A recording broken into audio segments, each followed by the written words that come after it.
ഇപ്പോൾ ഈ വീട് ഒരുക്കുന്ന കാര്യത്തിലൊക്കെ ഇനി സമയം പ്രധാനമാണ്. വളരെ വേഗത്തിൽ കാര്യങ്ങൾ നീക്കുക എന്നുള്ളതാണ്. ഇപ്പോൾ ക്യാമ്പുകളിലാണെങ്കിൽ തന്നെ ഇപ്പോൾ ഇത്രയും ദിവസത്തെ അവസ്ഥ ഇപ്പോൾ ഇന്നത്തെ ദിവസമാകുമ്പോഴേക്കും ചില മാറ്റങ്ങളൊക്കെ ചിലർക്കെങ്കിലും ഫീൽ ചെയ്യുന്നുണ്ട്. അതൊരു വലിയ പരാതിയായിട്ടൊന്നുമല്ല അവർ പറയുന്നത് കേട്ടോ. അവർ പറയുമ്പോൾ തന്നെ വളരെ വിഷമത്തോടെ ഞങ്ങൾക്ക് ഭക്ഷണം കിട്ടുന്നുണ്ട്, നല്ല വസ്ത്രം കിട്ടുന്നുണ്ട്, പക്ഷെ അപ്പോഴും നേരത്തെ ഉണ്ടായിരുന്ന വളണ്ടിയർമാരൊക്കെ മാറുമ്പോൾ അവരോടുള്ള സമീപനത്തിൽ വ്യത്യാസം വരുന്നുണ്ട്.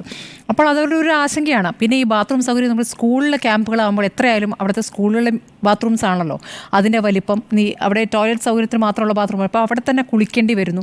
അതൊക്കെ അവരെ സംബന്ധിച്ച് വലിയ ബുദ്ധിമുട്ടുണ്ടാക്കുന്നുണ്ട്. ഇപ്പം എൻ്റെ ചർച്ചയിൽ പങ്കെടുത്ത വ്യക്തി മുഹമ്മദ് റാഷിദ് പറഞ്ഞ അനുസരിച്ചാണ്. പിന്നെ ഇവർ പറഞ്ഞത് പുനരധിവാസം ഒരു വീട് ഒരുക്കുകയാണെങ്കിൽ തന്നെ ഇപ്പോൾ ഞങ്ങൾ ഈ തോട്ടം തൊഴിലാളികളാണ്, ഞങ്ങളെ സംബന്ധിച്ച് വളരെ ദൂരേക്ക് ഇപ്പോൾ കൽപ്പറ്റയ്ക്കൊക്കെയാണ് വീട് ശരിയാക്കുന്നതെങ്കിൽ ഞങ്ങൾക്ക് ബുദ്ധിമുട്ടായിരിക്കും. ഞങ്ങളുടെ കുട്ടികളുടെ കാര്യത്തിലും ഇവിടെ വന്ന് തൊഴിൽ ചെയ്യുക എന്നുള്ളത് ബുദ്ധിമുട്ടായിരിക്കും. അപ്പോൾ അത് എങ്ങനെയായിരിക്കും, എന്താണ് ഉദ്ദേശിക്കുന്നത്, ഈ ടൗൺഷിപ്പ് കൊണ്ട് എന്താണ് ഉദ്ദേശിക്കുന്നത്? അപ്പോൾ ഈ ടൗൺഷിപ്പ് എന്ന് സർക്കാർ ഉദ്ദേശിക്കുന്ന എല്ലാം കൂടി ചേർന്നതാണ് എന്ന് പറയുമ്പോഴും അവർക്കത് ആ രൂപത്തിൽ അത് അവരുടെ ഉള്ളിലേക്ക് എത്തിയിട്ടില്ല എന്ന് തോന്നുന്നു. അപ്പോൾ അത് കുറച്ചുകൂടി വ്യക്തത വരുത്തേണ്ടതുണ്ട്.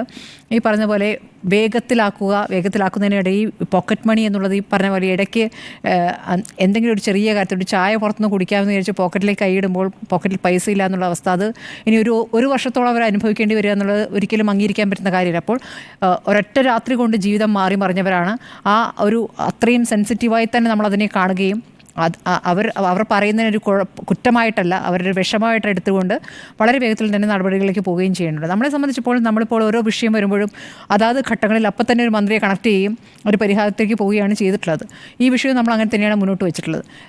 ആളുകൾ ഇനിയും ഒരു പക്ഷേ ക്യാമ്പുകളുമായി ബന്ധപ്പെട്ട് ഒരുപാട് പരാതികൾ ഇനിയും വരാനുണ്ടായിരിക്കും. ആ പരാതികളെ ആ അർത്ഥത്തിൽ തന്നെ കേൾക്കുകയും വളരെ വേഗത്തിൽ തന്നെ പരിഹാരമുണ്ടാക്കുകയും താൽക്കാലിക താമസ സ്ഥലം എന്നുള്ളത്, അപ്പോൾ സുജയ് നേരത്തെ പറഞ്ഞു, ഇപ്പോൾ ഒരു വലിയ വീടാണെങ്കിൽ 2 കുടുംബത്തിൽ താമസിക്കാമെന്ന്. പക്ഷേ അങ്ങനെയല്ല. അവരെ സംബന്ധിച്ച് അവരുടെ മാനസികാവസ്ഥ എന്ന് വെച്ചാൽ ഞങ്ങളൊരു വീട്ടിൽ അതിൻ്റെ ഒരു സ്വകാര്യത, ഇപ്പോൾ ക്യാമ്പുകളിൽ പോലും എന്തുകൊണ്ടാണ് ബാക്കിയുള്ളവരെ അനുവദിക്കാത്തത്? അവരുടെ സ്വകാര്യത മാനിക്കണമെന്നുള്ളതുകൊണ്ടാണല്ലോ.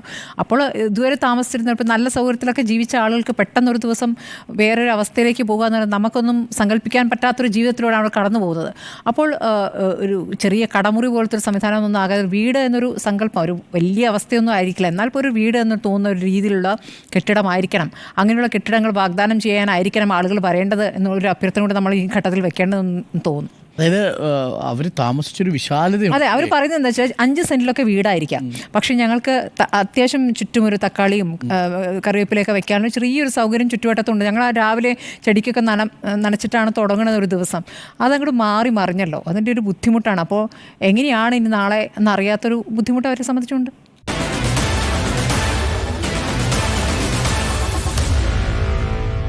Meet the editors.